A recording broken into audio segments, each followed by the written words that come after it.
Hello everyone, welcome to our YouTube channel Shiksha Alliance. Today we are going to start our daily current affairs session in which we will cover important news from several newspapers, PIB and various government sources. So let's begin our session. Our first topic is NARCL. तो हम जानेंगे NARCL के बारे में, national asset reconstruction company के बारे में. Government has finally renewed its federal guarantee to the National Asset Reconstruction Company, making it easier for the entity to acquire bad loan from lender. Government ने finally renew कर दिया है उनके federal guarantee को national asset reconstruction company के लिए, जो कि आसान कर दे रहा है इंटाइटीज के लिए कि अब वो एक्वायर कर पाएंगे बेड लोन को लेंडर से. एनएआरसीएल के बारे में हम जान ले. National asset reconstruction company has been set up by bank as a strategic initiative to clean up the legacy stretch asset with an exposure of ₹500 crore and above in the Indian banking system. जो national asset reconstruction company limited है, इसको setup किया गया bank के द्वारा एक strategic initiative के तौर पे, ताकि क्लीन अप किया जा सके जो लीगेसी स्ट्रेच एसेट है जिसका एक्सपोजर ₹500 करोड़ या उससे अधिक का है इंडियन बैंकिंग सिस्टम पे. Public sector bank maintain 51% ownership of the NARCL. तो पब्लिक सेक्टर बैंक है, ये मेंटेन करता है 51% ओनरशिप NARCL पे. स्ट्रक्चर की अगर हम बात करें, it has been incorporated under the Company Act and registered with RBI as an asset reconstruction company under the Securitization and Reconstruction of Financial Asset and Enforcement of Security Interest Act 2002. इसको incorporate किया गया है company act के अंतर्गत और register किया गया RBI के पास एक एसेट रिकंस्ट्रक्शन कंपनी के तौर पे securitisation and reconstruction of financial asset and enforcement of security interest act 2002 के माध्यम से. इसका पर्पज क्या है? Main purpose behind the formation of NARCL is to acquire bad loan from bank and sell them to buyer who are looking for non-performing asset. The organization itself will also decide the price of this NPA. और जो main purpose है इस formation के पीछे NARCL का कि acquire किया जा सके बैड लोन को बैंक से और सेल कर दिया जाए इसको बायर्स को जो कि खोज रहे हैं नॉन परफॉर्मिंग एसेट को. ये जो ऑर्गेनाइजेशन है वो खुद से डिसाइड करती है जो प्राइस होता है एनपीए का. नेक्स्ट टॉपिक है हमारा एक्सपोर्ट प्रिपरेशनेस इंडेक्स रिपोर्ट 2022. तो जानेंगे हम ईपीआई रिपोर्ट के बारे में. पीआईबी की न्यूज इंपॉर्टेंट हो जाता है. NITI Aayog release the third edition of the export preparation index for state and union territory of India for the year 2022. तो किसने रिलीज किया इंपॉर्टेंट हो जाता है. तो नीति आयोग ने अभी हाल ही में रिलीज किया था तीसरा एडिशन को एक्सपोर्ट प्रिपरेशनेस इंडेक्स का स्टेट और यूनियन टेरिटरी के लिए भारत का 2022 के लिए. The report discuss India's export performance followed by an overview of the country sector specific export performance. ये जो रिपोर्ट है ये डिस्कस कर रहा है भारत के एक्सपोर्ट परफॉर्मेंस के बारे में और एक ओवरव्यू बता रहा है जो कंट्री का सेक्टर स्पेसिफिक एक्सपोर्ट परफॉर्मेंस है. The report further highlight the need to develop our district as export hub in the country and undertake a district level analysis of mercantile export in the country. और ये जो report है ये further highlight कर रहा है जो आवश्यकता है डेवलप करने की हमारे डिस्ट्रिक्ट को एक एक्सपोर्ट हब के तौर पे कंट्री पे, और डिस्ट्रिक्ट लेवल एनालिसिस की भी बात कर रहा है मर्केंटाइल एक्सपोर्ट के लिए कंट्री पे. इस रिपोर्ट के बारे में हम जान ले. Export preparedness index EPI is a comprehensive tool that measure the export preparedness of the state and UT in India. जो ईपीआई है ये एक कम्प्रिहेंसिव टूल है जो मेजर करता है एक्सपोर्ट प्रिपरेशनेस को स्टेट और यूनियन टेरिटरी का भारत में. मकसद क्या है इसके पीछे का? To undertake a comprehensive analysis of state and union territory across export related parameter in order to identify their strength and weakness. ये एक comprehensive analysis कर रहा है स्टेट और यूनियन टेरिटरीज का सारे एक्सपोर्ट रिलेटेड पैरामीटर को लेके ताकि आइडेंटिफाई किया जा सके उनके स्ट्रेंथ और वीकनेस को. ये हाईलाइट कर रहा है जो अचीवमेंट है स्टेट या यूनियन टेरिटरी का और इनकरेज कर रहा है पीर लर्निंग को स्टेट और यूनियन टेरिटरीज के लिए ताकि वो अपहोल्ड कर सके जो स्पिरिट है कम्पिटिटिव फेडरलिज्म का. इसके अगर हम पिलर की बात करें तो policy pillar evaluate state and union territory performance based on in adoption of export related policy ecosystem at a state and district level as well as the institutional framework surrounding the ecosystem. जो policy pillar है ये evaluate कर रहा है state और union territory के performance को जो कि बेस्ड है एडॉप्शन के ऊपर एक्सपोर्ट रिलेटेड पॉलिसी इकोसिस्टम का स्टेट और डिस्ट्रिक्ट लेवल के लिए. साथ साथ इंस्टीट्यूशनल फ्रेमवर्क को जो कि सराउंड कर रहा है इस इकोसिस्टम को. बिजनेस इकोसिस्टम की अगर हम बात करें तो access the prevailing business environment in state union territory along with the extent of business supportive infrastructure and state union territory transport connectivity. जो बिजनेस इकोसिस्टम है जैसे कि नाम बता रहा है ये एक्सेस करता है जो प्रिवेलिंग बिजनेस इन्वायरमेंट है स्टेट या यूनियन टेरिटरी पे, साथ साथ जो एक्सटेंट है बिजनेस सपोर्टिव इंफ्रास्ट्रक्चर का स्टेट यूनियन टेरिटरी पे और जो ट्रांसपोर्ट कनेक्टिविटी है उसको. एक्सपोर्ट इकोसिस्टम की अगर हम बात करें focus on the export related infrastructure in state union territory, trade support provided to the exporter and the prevalence of research and development in the state union territory to foster innovation. और जो export ecosystem है ये focus कर रहा है export related infrastructure के ऊपर, state और यूनियन टेरिटरी पे ट्रेड सपोर्ट प्रोवाइड कर रहा है एक्सपोर्टर को, और साथ साथ प्रिविलेंस है रिसर्च एंड डेवलपमेंट का स्टेट यूनियन टेरिटरी पे, ताकि फोस्टर किया जा सके इनोवेशन को। एक्सपोर्ट परफॉर्मेंस की अगर हम बात करें, an output based indicator that gauge the growth of state export over the previous year and analysis is export concentration and footprint on the global market. और जो एक्सपोर्ट परफॉर्मेंस है, जो कि एक आउटपुट बेस्ड इंडिकेटर है, ये gauge कर रहा है जो ग्रोथ है स्टेट एक्सपोर्ट का ओवर प्रीवियस ईयर के अनुसार, और ये एनालाइज कर रहा है एक्सपोर्ट कंसंट्रेशन को और फुटप्रिंट को इसका ग्लोबल मार्केट पे। नेक्स्ट टॉपिक है हमारा, China event raises concern over India's only app. जो चाइना का इवेंट है, इसने रेज किया है कॉन्सर्न को इंडिया के ओनली ऐप को लेके, तो जानेंगे इसके बारे में हम डिटेल पे। The conservation status of the hoolock गिवन India's only ape species has become a matter of concern at a global event on gibbons held in China. तो कंजर्वेशन स्टेटस है हुलुक गिबन का, इंडिया का जो कि इकलौता app का species है, वो एक मैटर ऑफ कंसर्न बन गया है ग्लोबल इवेंट के कारण, जो कि हुआ था चाइना में गिबन को लेके। Gibbon it is the smallest and fastest ape and is found in tropical and subtropical forest in Southeast Asia.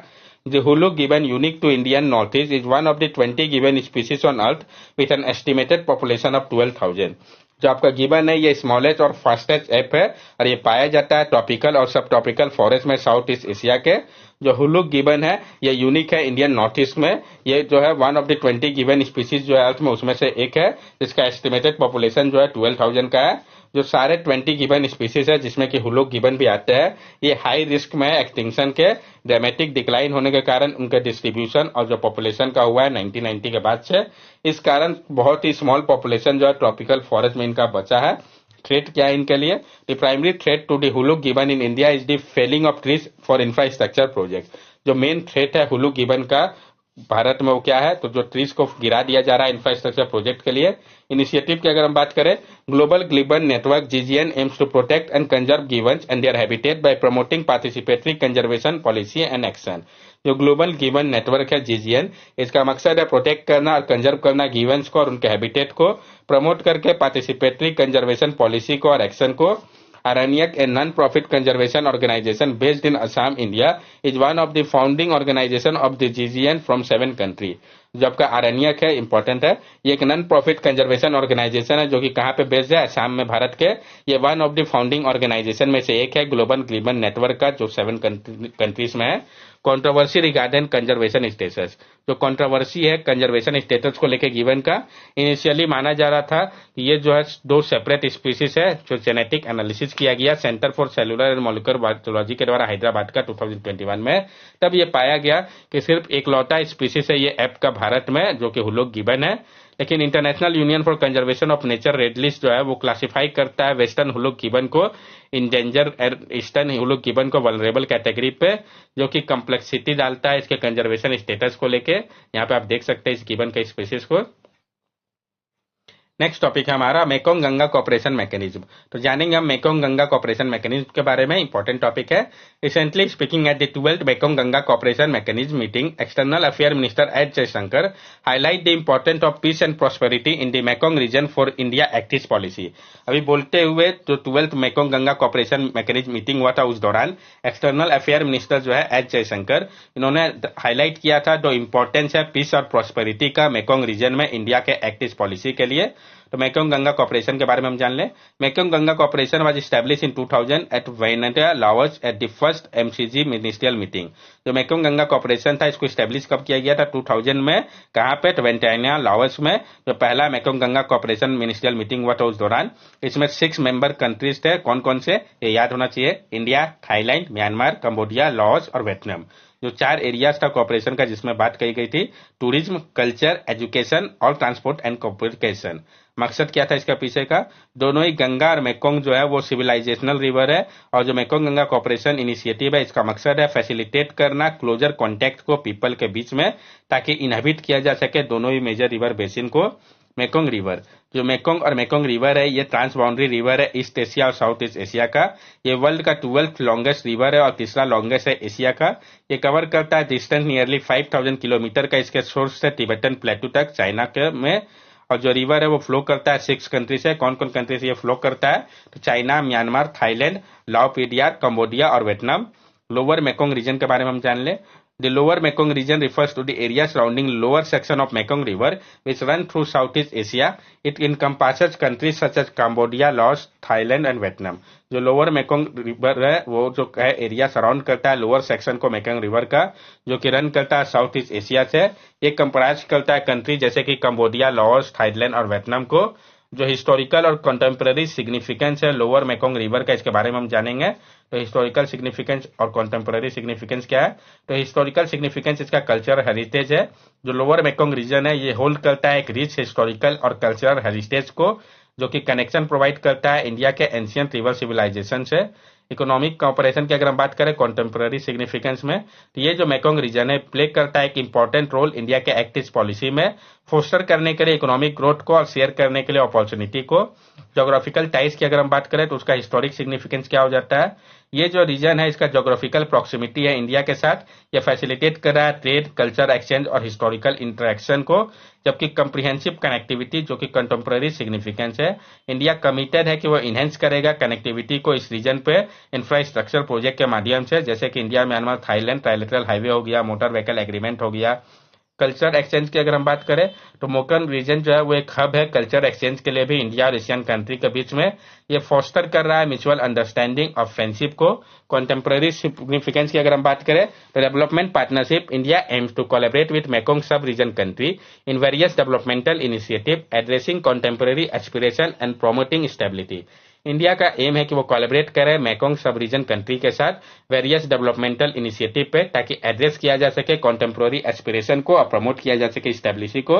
Historical significance जो आपका हिस्टोरिकल ट्रेड रूट को लेके, तो जो लोअर मेकोंग रीजन है वो हिस्टोरिकली सर्व करता है एक सिग्निफिकेंट ट्रेड रूट के तौर पे. ये फैसिलिटेट करता है कॉमर्स एंड एक्सचेंज को इंडिया और साउथ ईस्ट एशिया के बीच में. जबकि टूरिज्म और एजुकेशन की अगर हम बात करें तो जो मेकोंग रीजन है ये ऑफर करता है अपॉर्चुनिटी टूरिज्म और एजुकेशन एक्सचेंज को लेके, कॉपरेशन को लेके देखा जा सकता है जो सेक्टर है साइंस एंड टेक्नोलॉजी को लेके. नेक्स्ट टॉपिक है हमारा कर्स ब्रिज जो कि क्रीमिया में है, इसके बारे में हम जानेंगे. The Kerch bridge also called Crimean bridge open in 2018 is a crucial transportation route between Russia and Crimea which was annexed by Russia in 2014. It has come under attack twice in recent year. जो कर्च bridge है जिसको कि हम Crimean bridge भी कहते हैं, ये इसको ओपन किया गया था 2018 में. ये आपका एक क्रूशियल इंपॉर्टेंट ट्रांसपोर्टेशन रूट है रशिया और क्रीमिया के बीच में, जिसको एनेक्स किया गया था रशिया के द्वारा 2014 में. ये जो है अटैक हुआ है यहाँ पे अभी तक ट्वाइस रिसेंट ईयर पे. The bridge is a pair of parallel bridge, one for a 4-lane road and one for a double-track railway spanning the Kerch Strait between the Taman Peninsula of Krasnodar Krai in Russia and the Kerch Peninsula of Crimea. ये जो bridge है ये pair है parallel bridge का, one for a 4-लेन road के लिए, जो दूसरा है आपका वो डबल ट्रैक रेलवे के लिए है, जो कि स्पेन करता है कर्च स्ट्रेट में बिटवीन तमान पेनिनसुला ऑफ क्रांसोडर क्राई रशिया के और कर्च पेनिनसुला जो है क्रीमिया के उसके बीच में. यहाँ पर लोकेशन देख सकते हैं जो कर्च ब्रिज का है.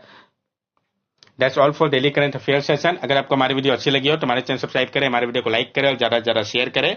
This are our social media link. From here also you can stay connected with us and give us your valuable feedback. Thank you and have a nice day.